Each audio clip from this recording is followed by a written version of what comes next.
I'm here at the Croton Free Library, and a great place for inspiration, and certainly where I do my research. I'm Jerry Pinkney, and I've illustrated over 100 books for children. What was your creative process for A Place to Land? The process in A Place to Land started like most projects, where, after reading the manuscript and then finding my way into the project. And that can come in very different ways. It can start with research. In the case of A Place to Land, it started with just the energy and the excitement to want to do this project. So I started, of course, by reading the text and then going back and doing thumbnails. Those thumbnails are small drawings, about 2 inches by 3 inches, and it's a very quick and direct way for me to get some sense of what the visuals are going to be. From there, then I hone in on what parts of the text I want to interpret. And along the way, of course, I'm doing research.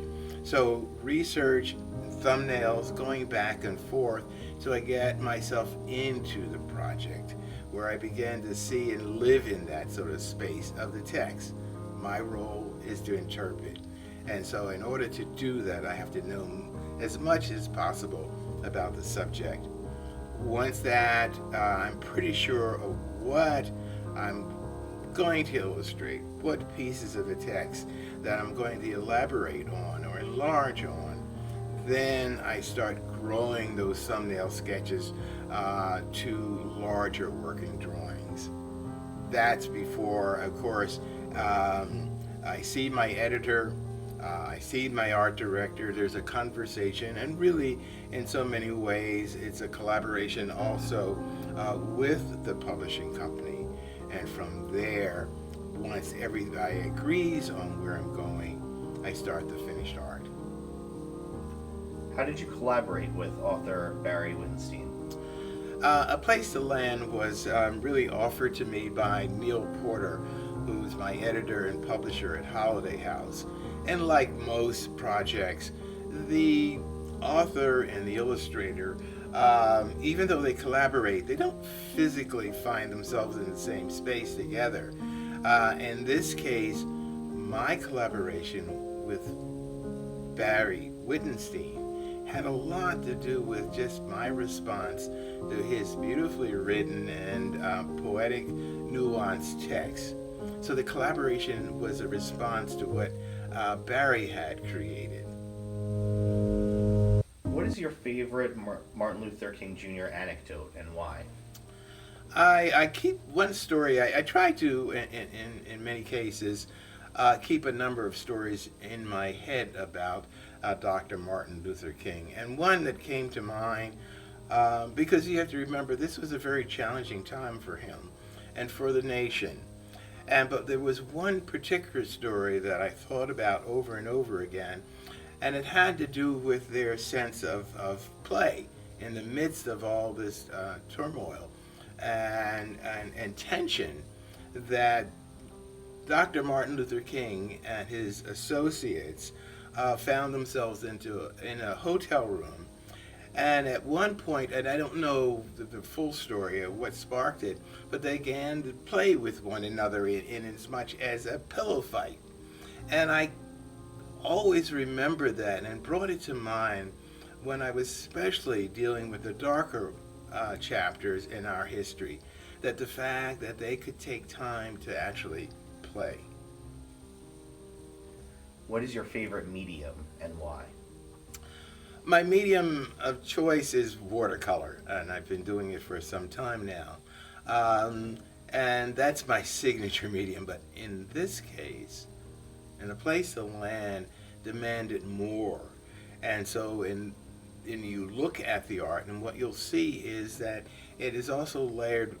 I use collage, which is a layering, and the reason for it was the fact that the March on Washington, 1963, that hot day, those are places that one can still visit today. And I wanted to get this sense of place. And so I began to think about, well, how do I do that? I just didn't want to actually paint these locations into the pictures, but I wanted to get this sense that they were real places, places that one could pause and visit.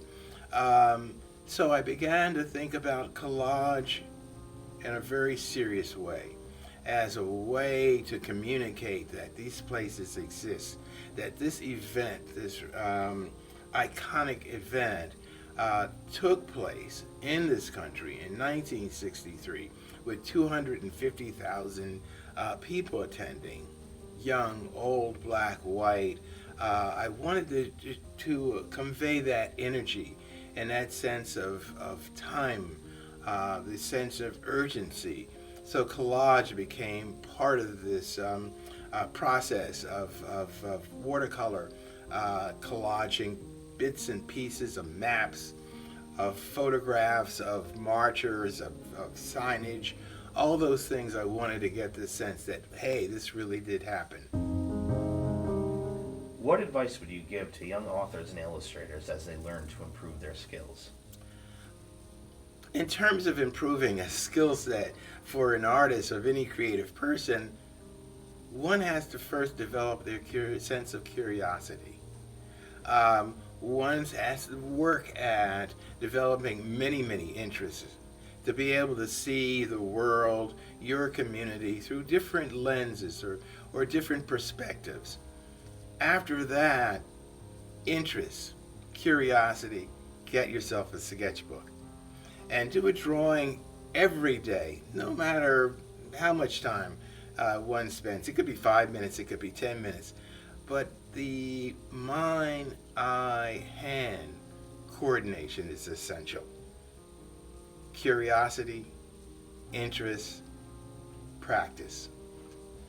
Thank you. Thank you.